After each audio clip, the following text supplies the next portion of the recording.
और मैं तो कह रहा हूँ कि कमजोरों पर अत्याचार करना बंद कर दो और जिसके हिम्मत हो तो मेरे पास आ जाए। अरे आपके भाइयों के साथ ऐसा हुआ है, आपके भाइयों के साथ हुआ, आपके समाज के साथ ऐसा हुआ है। तो वही तो कह रहा हूँ, जिसके मुंह पर मोछ है आ जाए हमारे पास। भारतीय जनता पार्टी का कोई भी नेता हो आ जाए। क्या वही सिर्फ उन्हीं के भगवान है क्या? डर जाए, छोड़ दीजिए काम ये वाला। क्यों छोड़ दे? इनके बाप की बपौती है कथा करना या शिक्षा लेना, इनका अधिकार है। अरे शिक्षा भी लेंगे, कथा भी करेंगे और मंदिरों में पूजा भी करेंगे, लोगों की शादियां भी कराएंगे।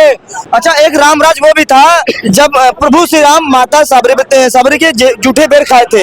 एक इस रामराज में कथा नहीं करने दिया जा रहा है, दलितों को घोड़ी पर नहीं चढ़ने दिया जा रहा है, ये सब चीज घटना सामने आ रही है। बात यह है, ये लोग संविधान को नहीं मानते हैं।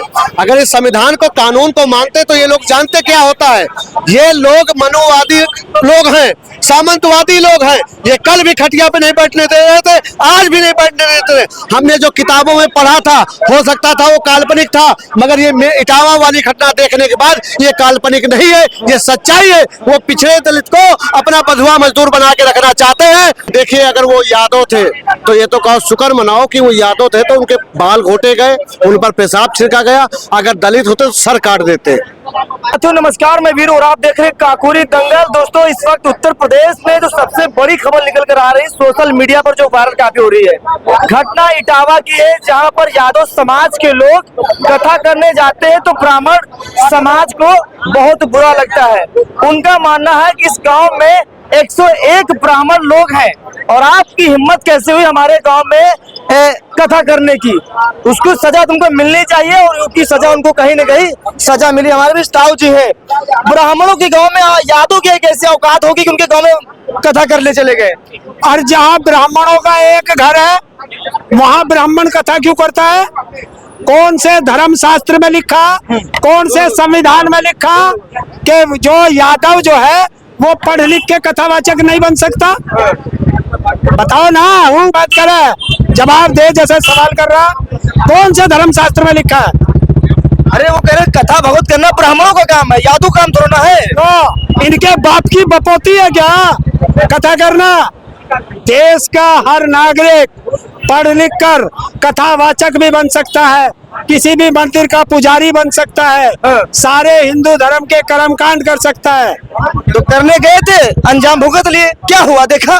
कथा करने गए थे, क्या अंजाम हुआ? आगे फिर वही होने वाला है। देखिए, ये तो आप उसमें भी कह सकते हो कि भगत सिंह बम फोड़ने गए थे, फांसी लग गई। देश जागा था ना, तो ये दलित, पिछड़े, आदिवासी यही लोग तो बुलाते हैं इन पंडितों को कथा करने के लिए। अब ये इनका बहिष्कार कर देंगे, बहिष्कार करो इनका। और अगर ये कहते हैं कि तुम्हारे पितरों को तुम भोजन खिलाओगे तुम्हारे पितरों को मिलेगा, है? तो एक काम कर लेना, गंगा जी में जाके जल देना शुरू कर देना, तुम्हारे खेतों में भी जल आ जाएगा। उनका शुद्धिकरण हुआ है, उस महिला का पेशाब से उनका शुद्धिकरण हुआ है। सोच लो, गंगा जल से नहीं होता, अब पेशाब से शुद्धिकरण होने लगा। वो क्यों? क्योंकि गंगा ब्राह्मण है इसलिए नहीं, गंगा में अखिलेश ने डुबकी लगा ली इसलिए है। तो अब पेशाब, इंसान का पेशाब गंगा जल से पवित्र हो गया, तो अब जितने भी ये पुजारी हैं अब सब पेशाब ही पिया करेंगे क्या? तो गंगा जल का आचमन नहीं करेंगे। अब इस घटना के बाद यादव समाज कहीं न कहीं डर जाएगा, कहीं कार्रवाई करने के बिल्कुल भी नहीं जाएगा। यादव समाज डरेगा और डर गया कि डर जाएगा।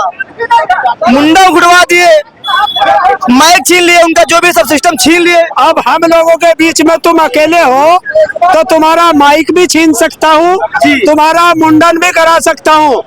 और इस सारी भीड़ के अंदर जरा इस आदमी को छेड़ के देख लिए, जो भीड़ तेरा क्या रेल बना देगी?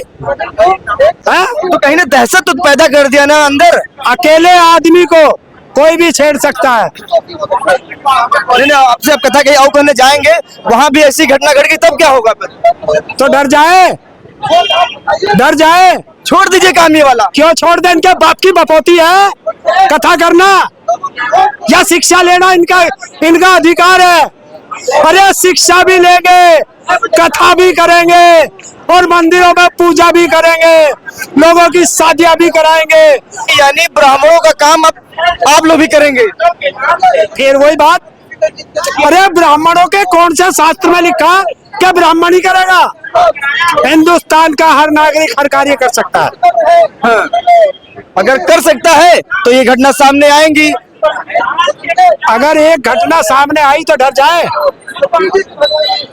पंडितों को तो गोली भी लगी थी, गाड़ी भी पलट गई थी, देखा है जी। तो फिर क्या होगा? तो मैं देख रहा हूँ आज के राम राज के दौर में इस तरह घटना क्यों सामने आ रही है, क्योंकि एक राम राज वो था जब प्रभु राम माता सबरी के जूठे पैर खा लिए थे, और आज के राम के राज में ये सब क्या हो रहा है? राम के राज में प्रभु राम सबरी के झूठे बेर खा सकते हैं, लेकिन राक्षस के राज में ऐसा ही होता है। ये राम राज नहीं, राक्षस राज है। घटना इटावा की है और सपा नेता दारा सिंह यादव है। यादव समाज से बिलोंग करते बातचीत करने का प्रयास करेंगे। यादव समाज ब्राह्मणों के गांव में अगर कथा भागवत करेगा तो यही अंजाम सामने आएगा। दारा, देखिए, सबसे पहले आपका सवाल जो था बहुत अच्छा था। देखिए, ये पाखंड फैलाने का काम उन लोगों का था।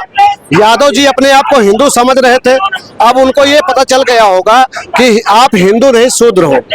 देखो, जो पहले ही वो लोग कह रहे थे कि सिर्फ आप चुनाव के टाइम यादव हो, कुम्हार हो, प्रजापति हो, निषाद हो, इन सभी जातियों को सिर्फ चुनाव के टाइम पर सिर्फ हिंदू बनाया जाता है। आप देख लीजिए, भारतीय जनता पार्टी के कई यादव के नेता होंगे मगर इसकी निंदा नहीं किए होंगे क्योंकि वो शिकंडी है। मैं तो कह रहा हूँ कि देखिए, अगर वो यादव थे तो ये तो कहो शुक्र मनाओ कि वो यादव थे तो उनके बाल घोटे गए, उन पर पेशाब छिड़का गया। अगर दलित होते तो सर काट देते। ये भी हो सकता था। अरे भाई, उनके धंधे पे आप लात मार रहे हो पेट पे। भीख मांगने का काम उनका है, चंदा मांगने का काम उनका है, उनका काम क्यों कर रहे हो भाई? कहीं ना कहीं इस घटना के बाद यादव समाज में एक दहशत गई कि नहीं अंदर पैदा हुई, दहशत गई कि नहीं गई कि अब ये सब काम छोड़ देना चाहिए ना, तो ब्राह्मण समाज कहीं ना कहीं छोड़ेगा नहीं हमको। भारतीय जनता पार्टी है जो, पहले मैं आपको याद दिला दूं कि सुल्तानपुर में एक अमेठी के आसपास, एक प्रतापगढ़ के आसपास एक घटना घटी थी। एक सोच का लोटा के क्या औकात होती। एक गुप्ता जी थे, उन्होंने सोच का लोटा उठा लिया, पंडित जी ने उनको कुचल कुचल के मार दिया था। ठीक है, तो जब उनके सोच का जो लोटा है वो भी पवित्र है। और आप ये बात बता दीजिए, जब माननीय अखिलेश यादव जी उत्तर प्रदेश के मुख्यमंत्री थे, जब पद छोड़े थे और आवाज छोड़ रहे थे, जब वो मुख्यमंत्री थे, जब उनको ये नहीं पाखंडियों ने बख्शा, गौमूत्र से धुलवा दिए थे आवाज को, और उसके बाद मैनपुरी में जब माननीय जी एक मंदिर में गए थे, गंगा जल छिड़काया गया था, तो जब इतने बड़े जो प्रदेश को चलाए थे उनको ये पाखंडियों ने नहीं बख्शा, तो सोचो छोटे मोटे आदमियों का क्या हाल करते होंगे। यादव को शुद्धि करने के लिए एक महिला का पेशाब छिड़कवाया गया तब वो शुद्धिकरण हो पाए वहां पर। ये सब भारतीय जनता पार्टी के कार्यकर्ता थे, ये भारतीय जनता पार्टी के कार्यकर्ता था। मैं पूछना चाहता हूँ भारतीय जनता पार्टी के जातवादियों से, जो आरोप लगाते थे कि अखिलेश यादव जी जातवादी हैं, आप बता दीजिए जातवादी कौन है? आखिर इनको हिम्मत कहाँ से मिली कि आप बता दीजिए, अगर सरकार देते, रात भर मारे थे नेत्रहीन को, अगर वो खत्म हो जाता तो क्या होता?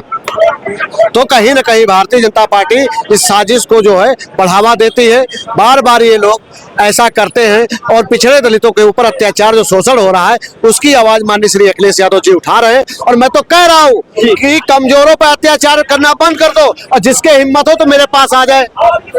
अरे आपके भाइयों के साथ ऐसा हुआ है, आपके भाइयों के साथ हुआ, आपके समाज के साथ ऐसा हुआ है, तो वही तो कह रहा हूँ, जिसके मुंह पर मोछ है आ जाए हमारे पास।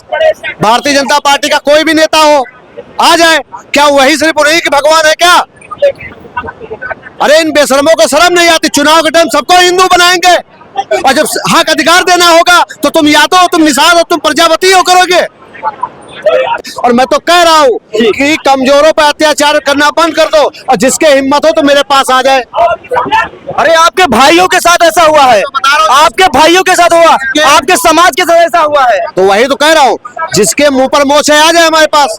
भारतीय जनता पार्टी का कोई भी नेता हो आ जाए। क्या वही सिर्फ उन्हीं के भगवान है क्या? अरे इन बेशरमों को शर्म नहीं आती? चुनाव के टाइम सबको हिंदू बनाएंगे और जब हक अधिकार देना होगा तो तुम यादव हो, तुम निषाद हो, तुम प्रजापति हो करोगे। सत्ता नहीं चलेगी, 27 में बदल देंगे इनकी सरकार को। उखाड़ फेंकेंगे उत्तर प्रदेश से। अच्छा, एक रामराज वो भी था जब प्रभु श्री राम माता सबरी के जूठे बेर खाए थे। एक इस रामराज में कथा नहीं करने दिया जा रहा है, दलितों को घोड़ी पर नहीं चढ़ने दिया जा रहा है, ये सब चीज घटना सामने आ रही है। बात यह है, ये लोग संविधान को नहीं मानते हैं। अगर इस संविधान को, कानून को मानते तो ये लोग जानते क्या होता है।